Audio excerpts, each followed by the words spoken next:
Okay, the title, the working title of this Real Talk Tuesday is this. You think they're ready for it, Ash? I think so. We want to talk to you about amygdala awareness. Ashley, can you say that word? Amygdala. Listen, I have, what is it? Tell them what you did. The medulla oblongata stuck in my mind. It's in your mind. So she literally has a phonetical spelling. I have it spelled out. Of amygdala. I keep saying it wrong because of what's already in my brain. Amygdala. So we want to talk about amygdala awareness. Now, I do feel like, now, those of you who don't know Ashley from her college days, Ashley's actually really smart. Okay, she has her degree in nursing, so she knows a lot about anatomy. I can't say amygdala though, it's fine. You can't, that's okay. She knows a lot about anatomy, and I think as far as anatomy goes, the parts of the brain have the weirdest names, right? Amygdala. Medulla oblongata. Yeah. The frontal lobe. Right? These are weird things. Medulla oblongata is the one that gets me. That It's takes my the favorite cake. one to say. But here's what we're going to talk about.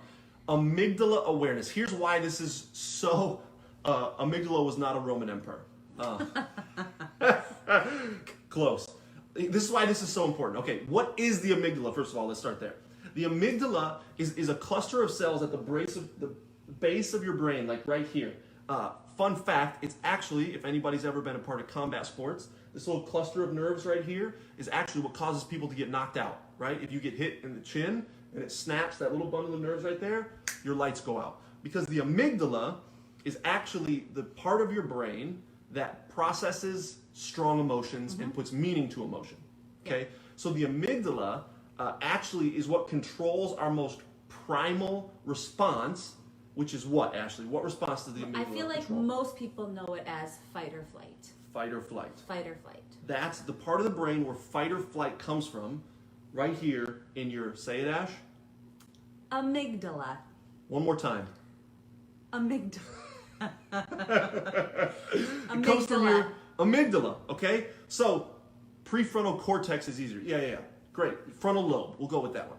So, this is what this has to do with relationships, because this is all about relationships, right? Whatever relationship you're in, parenting relationship, co-working relationship, friendship, marriage, dating, whatever, what does your amygdala have to do with relationships? Here's what it does. And it's actually the psychologist, what was his name, Ash? Daniel Coleman, right? Yeah. Yes, Daniel Coleman. Those of you who are readers, you probably read his book, Emotional Intelligence. If you've ever heard of the concept of emotional intelligence, Daniel Coleman wrote that book, and he actually coined this phrase, amygdala hijack. Ashley, what is the amygdala hijack? I don't know. No, honestly, it's when you stop processing rationally and logically with your frontal lobe. And your behavior is hijacked when that kicks in. So when your fight or flight happens, you don't really have a lot of control of it. It's just an automatic response to whatever situation that you're in. And you can't help it. And you can't help it. When your amygdala takes over, you don't choose when your amygdala kicks in. Yeah. It's an automatic response. It kicks in. Right. Think about any time you've been in like a dangerous scenario. Like you're walking on the street and it's dark. And then you hear a noise. What happens? Fight or flight. Amygdala hijack. And then there's some physiological responses that actually happen to you when your amygdala takes over. One of them is your pupils dilate, right? Because think about this, that this part of your brain is designed for survival. It's designed to keep you alive when you're in danger. And so your pupils dilate, so you have better vision. You can take in more data from around you visually. Also, your heart rate increases.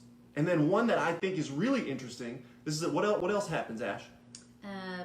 Your blood will rush to your muscles to kind of strengthen them for if you have to like run away or if you have to fight. That's right. So think about this now in terms of relationships. Your amygdala is fantastic if you're actually in physical danger, right? Yeah. Think about if you're being physically attacked, like if you're walking on the street and someone jumps out to attack you, your amygdala takes over and saves you, right? Because you can run faster than ever. You can fight harder than ever. But now think about it when you're in a relationship with somebody that you care about and you're not actually being physically attacked by them. They just say something that you don't like. or they confront you about something. And guess what happens? Amygdala hijack. Yeah. That you begin relating to them as if you are fighting for your life. And you start processing more like an animal trying to survive in the jungle than a human who has rational, logical thought. Have you been there? Has anyone ever been there? Comment if you have. Give us a wave in the comments if you have ever experienced amygdala hijack. I feel like my amygdala has been hijacked so often during this quarantine. And I'm not going to lie, because this is Real Talk Tuesday. That's right. And I feel like I have a lot of patience, but trying to do school with 2 kids and a toddler, it's like my amygdala has been hijacked multiple times. An hour. That's what it feels like. Yeah, it does and can feel like that. So I don't know if any of you out there also feel like that. Let us know so I don't feel alone. Give us a wave. Perry Douglas on my Instagram at least is honest. Give us a wave if be honest if you have ever experienced amygdala hijack, where you have stopped processing it with your frontal lobe. You've stopped processing information rationally and logically, and you know it's just this moment. Because here's one of the keys. How can you know that you're experiencing amygdala hijack? One of the things is you do things and then you regret it later when you calm down. You got amygdala hijacked. Yeah. Right? And it's not that you chose it. You didn't want it to happen. It just happened. So, so what do we do about that? Like, seriously, I think this is one of the most damaging things. Think of how much fewer times we'd have to apologize for stuff. Yeah. If we just could get our amygdala under control. Right. If we just increase our amygdala awareness, just a little bit.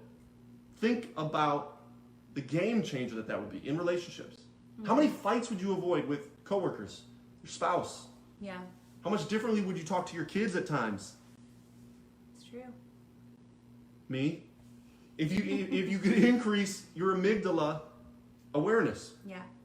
It's one of those things too that I feel like as it's happening, you can feel you don't have control of it. Right. It's like, it just kind of like starts bubbling up and you're like, I don't even remember. Like, almost like I don't want to do this, but I can't help it. Yeah, I can't And when help. you're over it, you're like, man, that was bad. I did it again. I need to I need to go to my kids or to Daniel and be like, I need to apologize because that was out of control. It can feel like a runaway train, right? Yeah. Like it's like I'm on board this thing and it's going, but I'm not in control anymore. Yeah. That's what it feels like when your amygdala takes over. And here's some of the physiological things that I think are fascinating. Like, one of the classic signs in our culture when someone is just seething mad is they're red-faced, right? Well, think about, what is that? Why does your face get red when someone confronts you? Why does your face get red when you're arguing with your spouse and you're both upset? Because your amygdala took over and blood is rushing to your muscles to try to keep you alive. You're acting like you're fighting for survival, but you're not. Yeah. You're in a conversation with your spouse or your coworker or your kid. Yeah. It always makes me feel extra sad when it happens with our kids. So I'm like, it's sad for them to have to see me like lose my stuff at certain points. And here's something else I want to comment on, which I think is so interesting. Those of you who are married with kids, have you ever had one of those scenarios where you walk into the room and your spouse is like up to here with the kids? They're over it. Like they're just like, "Grr!" And you walk in and you're just cool, calm, collected. Right. And the other spouse is like get on my level. How are you so chill right now? It's because they've been amygdala hijacked and you are still operating from your frontal lobe, your prefrontal cortex. You're still thinking like a human and they are now survival mode. Right.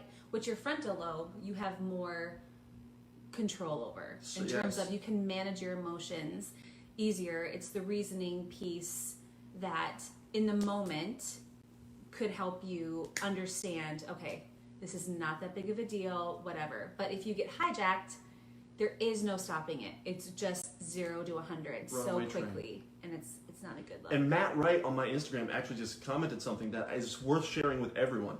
He just said it just clicked. My 3-year-old gets amygdala hijacked every time they don't get their way. Yes. Toddlers. Yes. I would be so interested to know what a toddler's brain is doing. It's being hijacked by their amygdala a million times a day. But seriously, and that leads us to really the points, the truths that we want to share with you. So the practices. Okay, what do we do about this amygdala? It's such a problem. It can save your life or it can ruin a relationship. So what do we do about it? Ashley, what's the first thing we need to do? We need to increase our amygdala awareness. That's right. And that's why I call this whole thing amygdala awareness, because that really is, to me, the most important game changer. That's what toddlers aren't able to do. Yeah.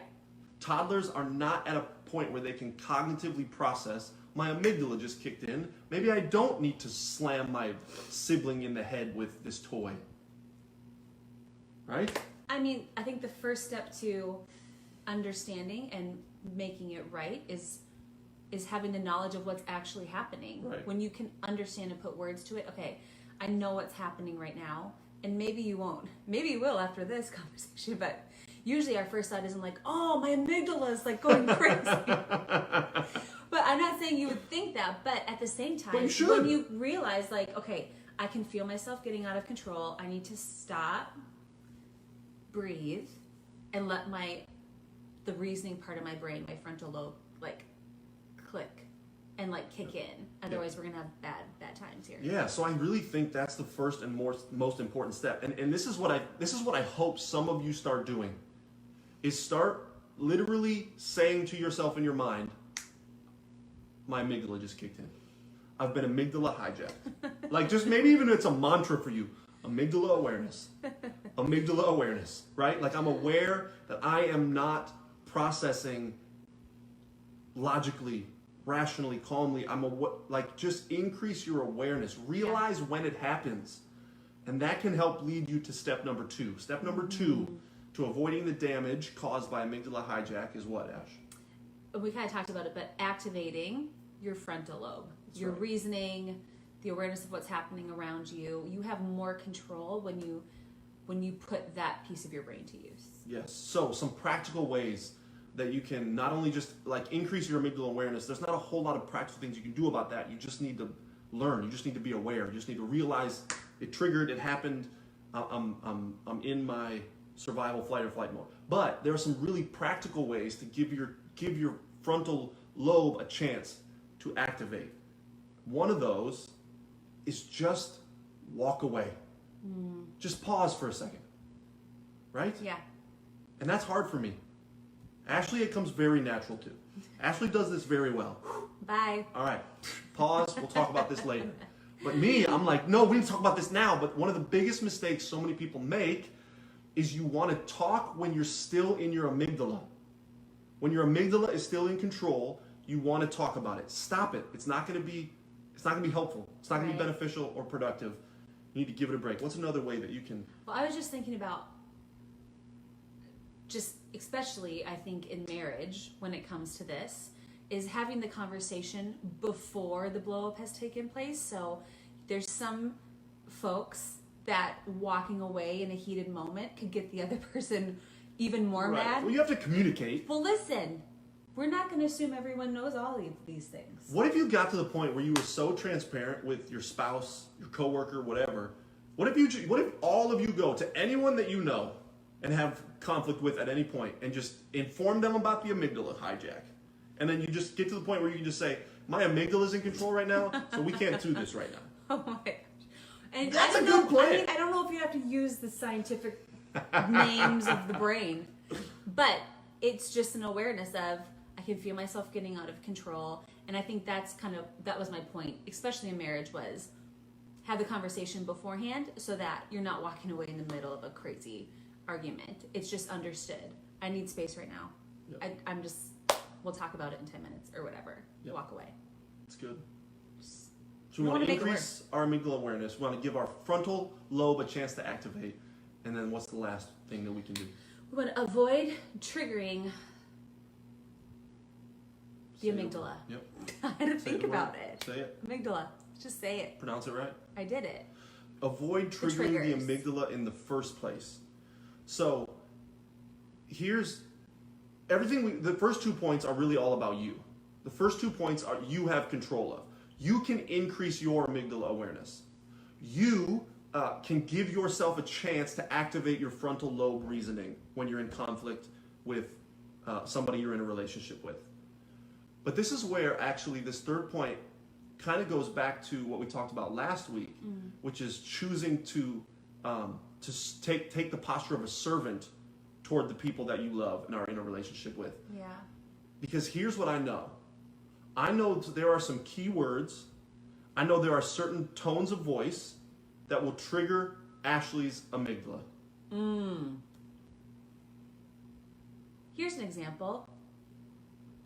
When you're feeling some type of way and you're getting heated and someone comes around you and tells you to calm down or relax. Okay. Seriously, how many? Give us a wave. Give us a wave in the comments if you have ever tried when you know that somebody you're in a relationship with has had their amygdala hijack happen. Right? They are fight or flight mode. They are hot. They are ready. Their amygdala is in control right now, and you say to them, "Calm down." Right now. Calm down. If you tell me to relax or calm down, you're going to grow another amygdala. It's be double hijacked.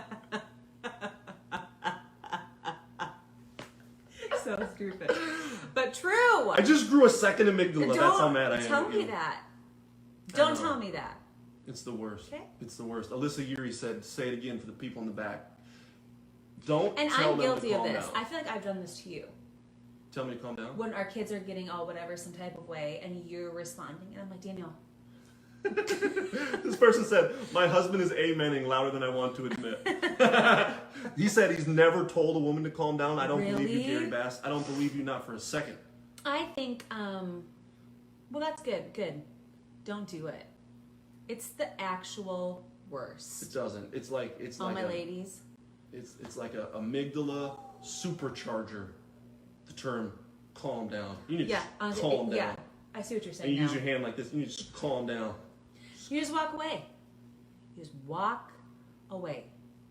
So what can we do though? What can we do to help avoid triggering the amygdala of those people that we care about? How can we help avoid the emotional landmines that will send our loved ones into fight or flight mode? Here's a couple ideas. Okay. I think the first one is avoid escalating language. Avoid saying things like, "You always," never. "You never." Here's another huge one. You ready for this? I'm scared. You ready? This is huge. Okay. How you approach conversations matters. So don't harbor bitterness and then let it come out in passive aggressive little jabs. Ooh, so no, that's where it gets me. Whoa, I think that's is that what you're saying that I do that? No, I think that's my go-to. I do that sometimes. I think that's my go-to. What is using I have a tendency to jabs? get quiet and then just find a way at some other point in the day. Zing it. Because Carly, exactly. If you walk away, I'm gonna find you. Okay, so Jason, you need to just say to Carly, we're both in our amygdalas right now. Let's just take a pause, okay? And don't chase that man, or you will experience the wrath of the amygdala hijack. Okay, but think about this seriously. So Brian Taylor, love you, Brian and Lauren Taylor. Brian said, "So glad my wife is watching this." I'm scared for you. I'm scared for you for after this. I'm not. Just I'm saying, not. Lauren's the best person ever. But seriously, think about this. This is real. This is such a real scenario. Has someone ever said something to you and you're like, "I feel personally attacked right now"? Like what? Like think about that phrase. We just use that in our culture. We use that a lot. I feel personally attacked right now. Oh, okay. Right. That's the whole point of the amygdala hijack. It kicks in when you feel attacked. And not just physically. When you feel attacked verbally, your amygdala kicks in and you are trying to survive. Fight or flight. You're trying to hold it in. That's right. So, increase your amygdala awareness. Give your frontal lobe a chance to activate. And avoid triggering the amygdala, the person you're in a relationship with. I'm so glad we used all these brain terms tonight. This is fun. I want you to say it again. What are we talking about today, Ash? The amygdala, not to be confused with the medulla oblongata. Don't confuse the two. They serve very different functions. Different functions. We're not talking about medulla oblongata awareness tonight. We're Okay. We're It's more fun to say, though. We're talking about amygdala awareness. Okay? Okay.